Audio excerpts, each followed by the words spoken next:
Alright, you know the vibes. It's your boy Loaf, Lyfe, Manny, and I'm here, you know what I mean, giving you the truth, giving you the real, always exposing the fake, and and bringing knowledge to the forefront. So we start off with this episode with chin up, chest out, back straight, eyes direct, stand firm, speak with authority, and man up.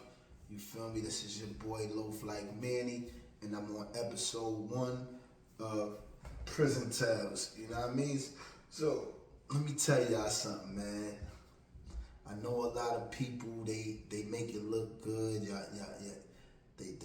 They glorify these things that we experience and go through, but trust me, ain't none of it, no smiles and happiness, man. A lot of dark moments, a lot of demons, a lot of, negative energies are in an institution, in a correctional facility. So it's like, man, overcoming that shit, it takes a certain discipline, a certain commitment, a certain, you feel me,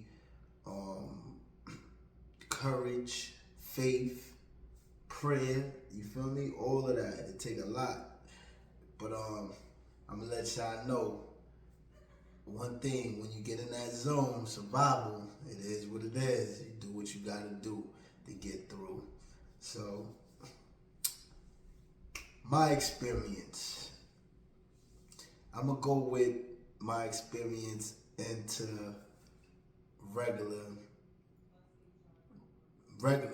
I'm gonna go with the prison. I'm gonna go with the prison, man, because I'm not gonna lie.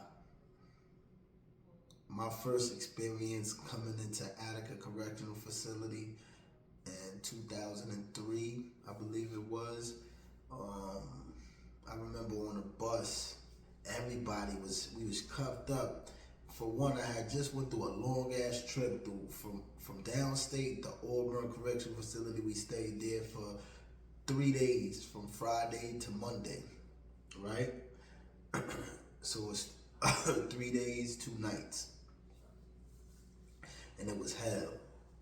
I'm talking about little ass cells, rats, roaches, cats, birds, everything inside the jail. Word. And it was disgusting as hell. And we was in a little ass cell, and that one cell couldn't go out of nothing for fucking 3 days. So that was hell. And then to take another 4-hour, 5-hour ride up north, you know what I mean? Because from downstate to Auburn was like 4.5, 5 hours. And then from Auburn to Attica was another 4.5, 5 hours. So we got caught up in the weekends. Where we left on a Friday, we ain't leave it we came on a Friday, we ain't leave there till Monday. So boom. So after all that stress, a motherfucker get to Attica. Dark ass cloud over the jail. As soon as you hit the road that is on, everybody on the buses, I hope I ain't gotta go here. I knew I was going there because I left one facility and they put me on the transit on a PK drive to the next. So I had already knew where I was going. And boy, oh boy, as soon as I get off the bus, I got these big country ass white boys. They like fucking 6'4", 6'6", 300 pounds, necks like this, looking like a real big ass hog out there, like real shit. You feel me? And they had a poster on the wall. Like, first thing they said was, "Who the bloods on it?" Like, so I'm sitting there like, man, fucking crackers. Here we go again. Cause I had the assault on correctional officers tapped on my name, so it's like when I pull up there, I'm like, ah man, here we go. And sure enough, they call my name out. Demetrius Phillips, step to the side. I'm cuffed, shackled, little as hell. So I'm like, yo, man, where my property at? I ain't know the process and what they was gonna do, so they stepped me to the side. They called some other people, put them to the side. They took each one of us in one by one. They teach one of us in. They telling us, they asking us the questions that they already knew because they had it already on a paper. yeah, you got a assault on correctional officers, you a gang member, boom, boom, boom, boom. He said, read that sign. So I look up, I read the sign. It was a sign that said, act like a man and I treat you like a man. If not, we love to rock and roll, right? So I'm like, I read it. He said, all right, now go stand over there. So I'm thinking like, all right, damn. So I go stand. Boom. Now, the only thing that kind of saved me is because of the rapos. They didn't like child molesters. The only thing they hated worse than gang members and black people were child molesters, rapists, word is bonds. That's one thing I can tell you about that jail called Attica.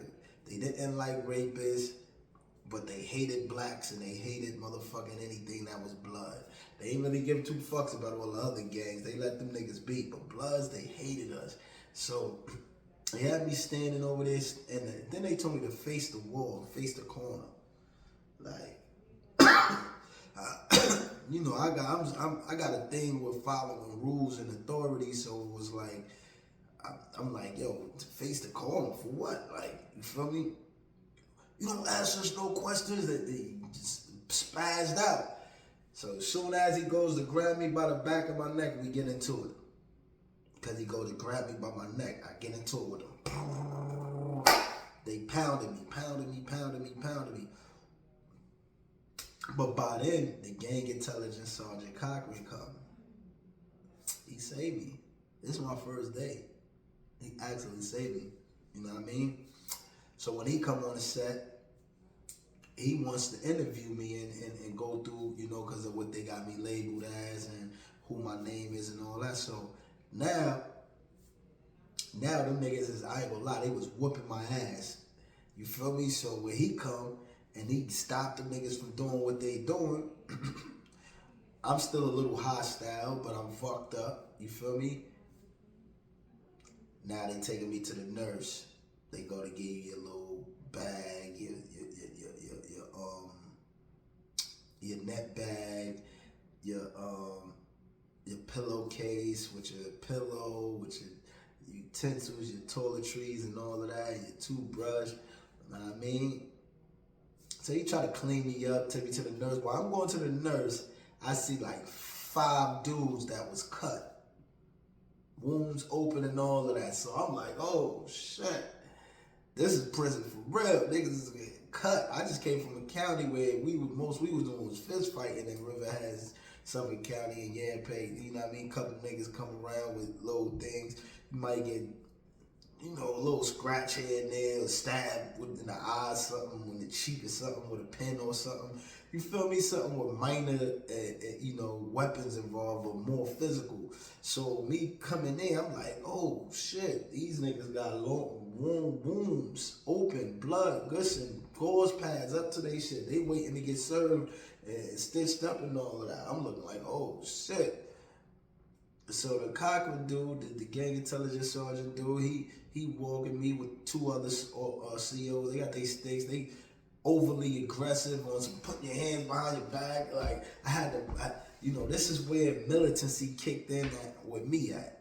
Discipline, becoming more disciplined. And, you feel me? Because you had to have your chin up. You had to be like this, erect. You had to hang your pants up to your waist. You heard, walking in Attica. You had to be quiet and militant. You feel me? So that right there, every day, it started that day, entering that jail. Oh shit, this is a different life. It was like being in slavery. You feel me?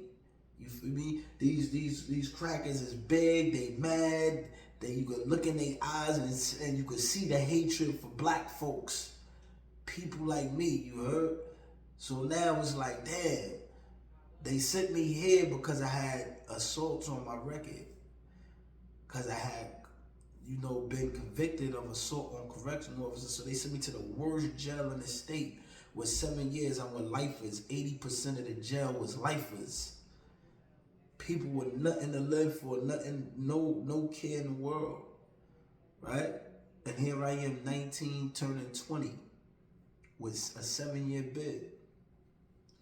you know? So now I'm forced to become something that I never was. You feel me? I was forced to adapt to a culture and to a lifestyle that altered my way of thinking and behavior for the rest of my life because survival is mandatory. And I'm not no bitch, not no sucker, not no coward. So when I come there, I come to an ass whooping from the rip. You know what I mean? I fought back or whatever, but now they come, they put me in a cell, Cochran, they talk to me, they tell me, yo, look, basically, they gave me an ultimatum. Hold it down and stay in population, or just keep getting my ass whooped and going to box and jail to jail, right? So me as a thinker, I'm thinking like, all right, the damage wasn't to the degree that I felt, okay, I could have, you feel me? Couple body shots, body blows, this, that, and third eye. You feel me? Let me hold that down right there because I want to be in population. I want to see what this shit is like. You feel what I'm saying? Not to mention I just caught 7 years. So I'm like, man, it wasn't nothing. It wasn't damage to the point to where I couldn't see no face shots, no none of that. All right, I'm gonna hold that down. I come back out into the field. My first day, this is what I experienced. My first day, I was on Company 2 on the flats, I believe it is.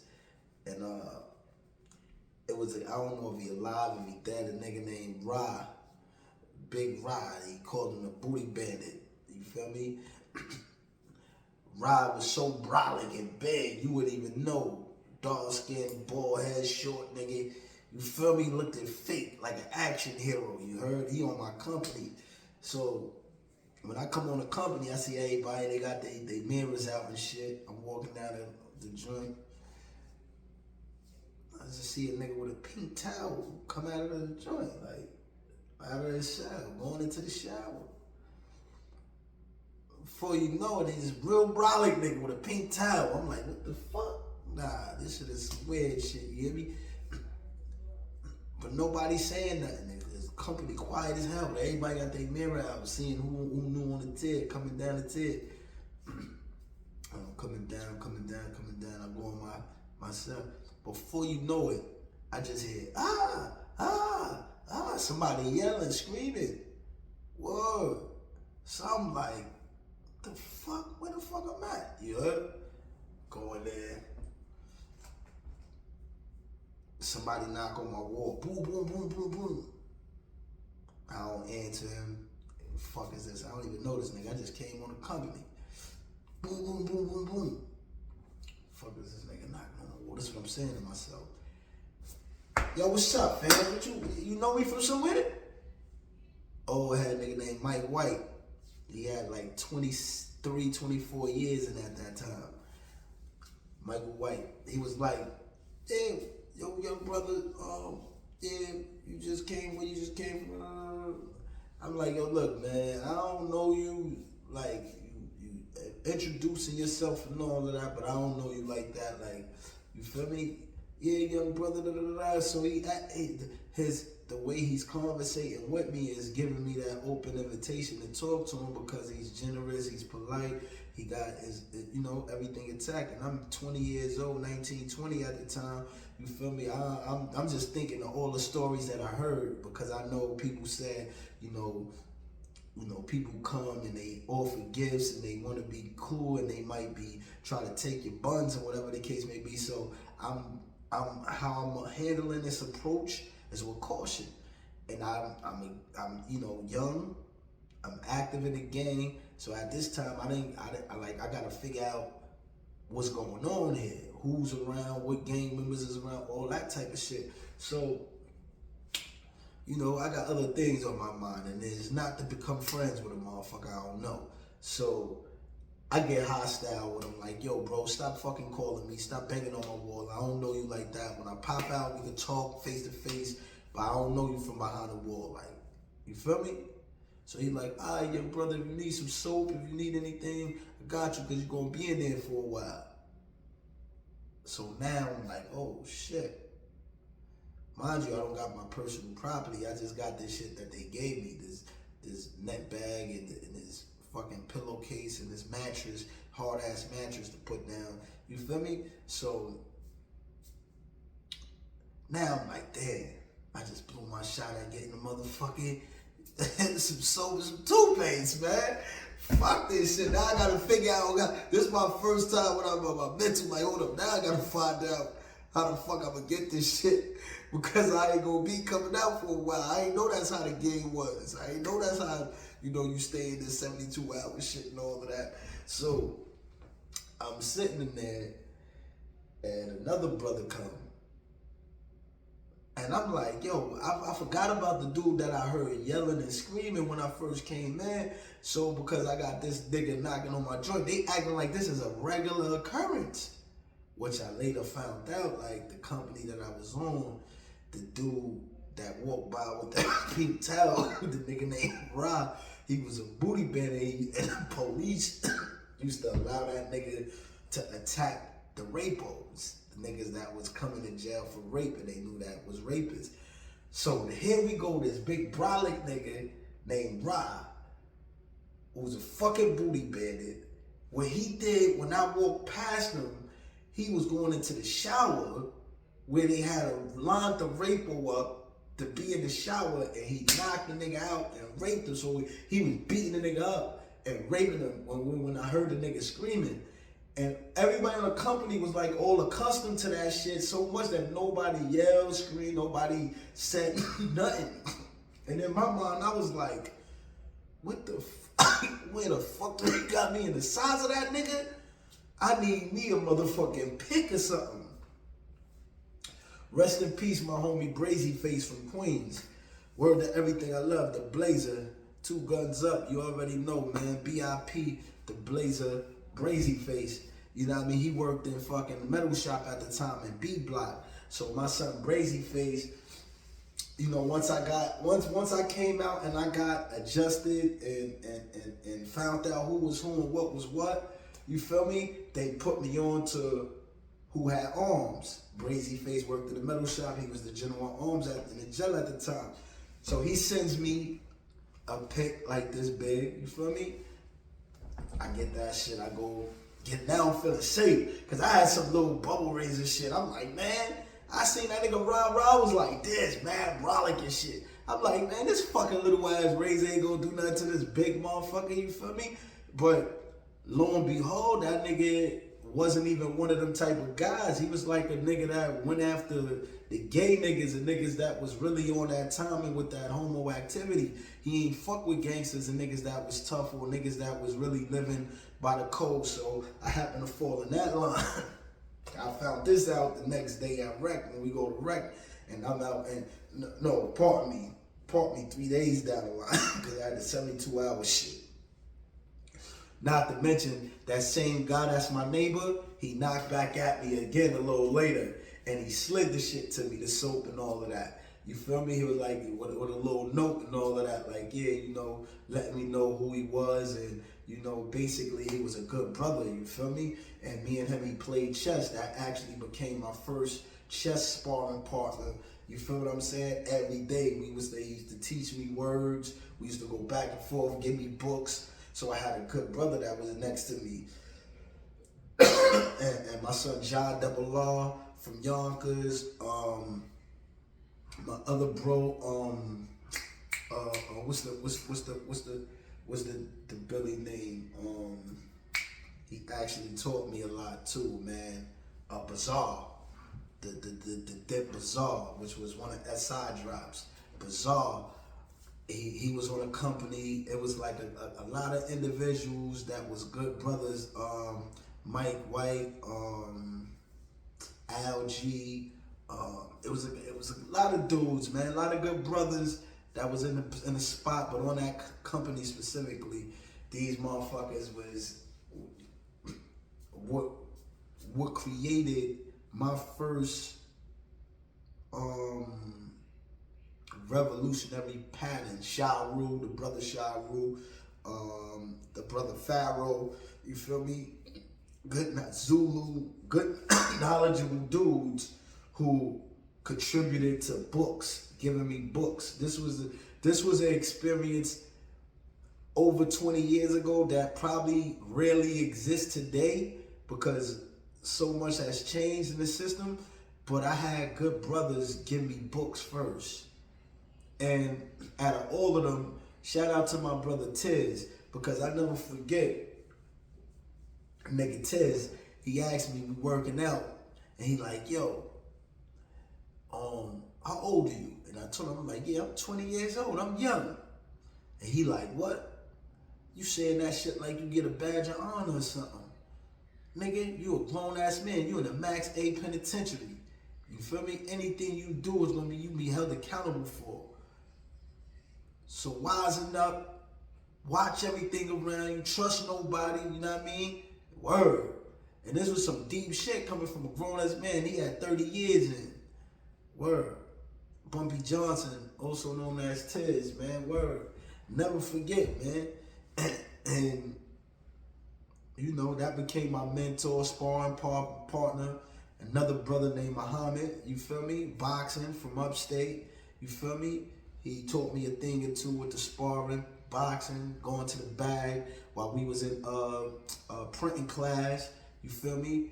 Taught me a little footwork, you feel me? Showed me a little thing or two to do with my hands to how to protect myself. Cause he used to always say, yo, you one of the motherfucking pretty boy, handsome motherfuckers that want to be in jail and shit like that. You better know how to fucking defend yourself. He'd be like, yeah, nigga, I wish you would. I used to show him my knife all the time. He used to be like, yo, little nigga, you better not let nobody ever take that shit from you. So, you know, same way I was in the streets, I became like that in the penitentiary. If I ran around with a gun in the streets, I ran around with a knife in the penitentiary. You feel what I'm saying? And with doing so, it's consequences that come with that. So you gotta know how to move. You feel me? Me personally, survival is everything. Inside of there, you gotta survive. You feel me? Ain't no motherfucker. Anybody tell you difference? You feel me? It ain't fun in there. Ain't no way to hide. Ain't no way to run. A motherfucker gonna get you if they. And you see, I'm pretty clean, so I ain't do too much foul shit in there. You know what I mean? I ain't do too much sucker shit in there. I ain't do too much running either, cause you couldn't. You feel me? And I ain't never been a PC in there. You feel me? So at the end of the day, prison stories, it get deeper, it get realer. I'm just introducing you to my first introduction in a prison right now. You feel me? Now I'm gonna get into some real stories to where you motherfuckers gonna be like, damn, that's foul. That happened? Yeah, it happened. You feel me? I'm talking about some 190 being thrown on your face, dripping, niggas getting cut, shot, the bones, teeth showing, you feel me? Shit like that, you know what I mean? But right now, we gonna get into this Attica shit. So look, so move fast forward. These individuals that I meet, they open up that door. They show me a little love. I learned a little bit of things. Tiz became my workout partner. Muhammad became my sparring partner. Showed me things. And then brothers like K.O. Smitty, he also was in the jail. He one that showed me a little 1-2 with the boxing gloves too. And guess what? Everything is cool. Now, one day, they called Shab. Everybody, usually people knowing what's going on, when something is going to happen. But this day in specific, this man was so fed up with this other dude's shit that he just spazzed out early in the morning. We walking to go to chow, the nigga jumped out and grabbed the dude and stabbed him in his neck, brought him in the shower with him, and just kept hitting him. And his blood squirting everywhere. You know, so mind you, I'm 20 years old and I'm experiencing this shit right here, getting up, going to chow, and watching the man get grabbed into a cell and stabbed multiple times in his neck and then pushed out of the cell. And everybody is just walking, minding their business, keep walking, like nothing happened. We get out of line when the police is coming behind to take the list. I guess that's when they found boy, because we was down in the hallway and midway in the hallway when they said cease the line. So boy was already stabbed multiple times and probably on his way to meet his maker. Like,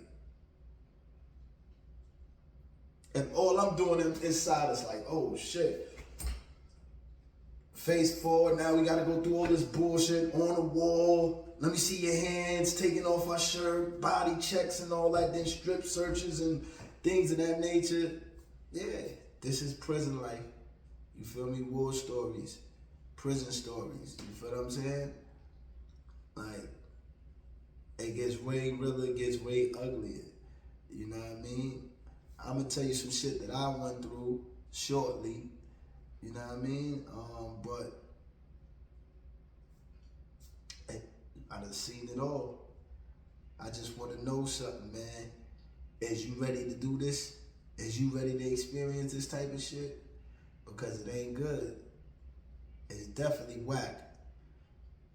You feel me? So, kids out there that thinking that gang banging, that thinking about prison tales and wanting to tell a story is the right way to go, it ain't. This is something we forced to do and have to do. But I want y'all all out there to know that ain't none of this shit fun.